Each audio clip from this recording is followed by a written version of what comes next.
kita cermati kan inflasi sebenarnya Desember itu cukup tinggi ya, month on month itu 0,44%, kemudian Januari, Februari, ke Maret ini terus turun.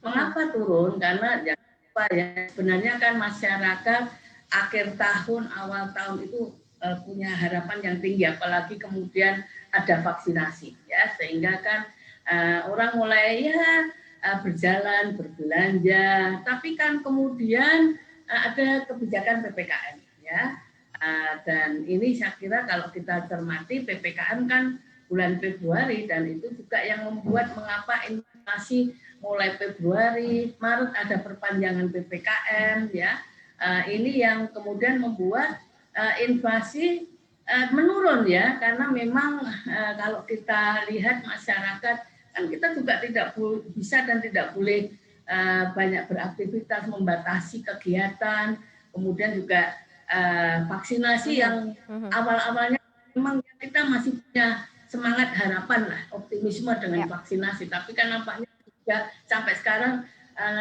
belum berjalan seperti yang diharapkan, apalagi kan ini tentunya juga membuat masyarakat masih mengerem lah belanjanya, termasuk juga mobil. Kalau dilihat dari secara tren, Bu Sri, Anda melihatnya seperti apa? Inflasi yang diraih di bulan Maret ini apakah akan berlanjut? Karena kan kita tahu sebenarnya kita berharapkan ada inflasi yang cukup besar, tetapi kan ada larangan mudik di depan mata sebenarnya yang cukup mendongkrak seharusnya begitu ya untuk inflasi di 2 bulan ke depan, April dan juga Mei. Ini akan seperti apa nih Bu, mungkin perubahan atau gejolak yang ada nih Bu? Ya, saya kira biasanya nih di Indonesia itu kalau mendekati puasa dan Lebaran itu inflasi meningkat. Ini musiman lah ya, karena memang biasanya masyarakat pada bulan puasa Lebaran itu belanja meningkat ya, dan bahkan kan mudik luar biasa, bukan hanya Jakarta tapi kan juga di perdesaan di seluruh Indonesia itu kemudian terjadi peningkatan belanja masyarakat ya. Namun kalau kita cermati biasanya seperti itu. Tahun lalu itu meskipun kalau dilihat inflasi Mei ke Juni ini juga sebenarnya ada sedikit peningkatan, tapi ya kan puasa Mei, Lebaran Juni ya.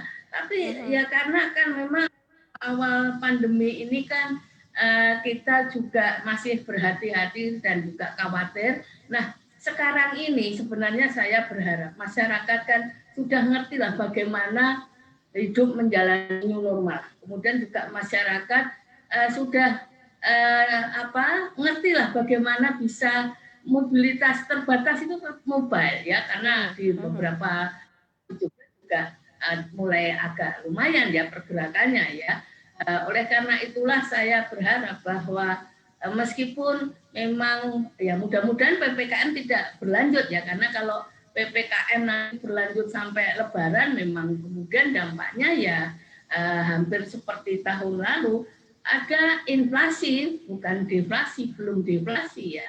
Dan saya kira juga kita akan ada peningkatan permintaan, tapi mungkin tidak besar karena kalau tidak ada mobilitas masyarakat, tidak ada mudik dan juga tidak ya kan kemudian kita beli banyak barang ya. Jangan lupa untuk install aplikasi CNBC Indonesia yang tersedia di App Store dan Play Store dan ikuti terus perkembangan ekonomi bisnis terkini hanya di CNBC Indonesia Beyond Business.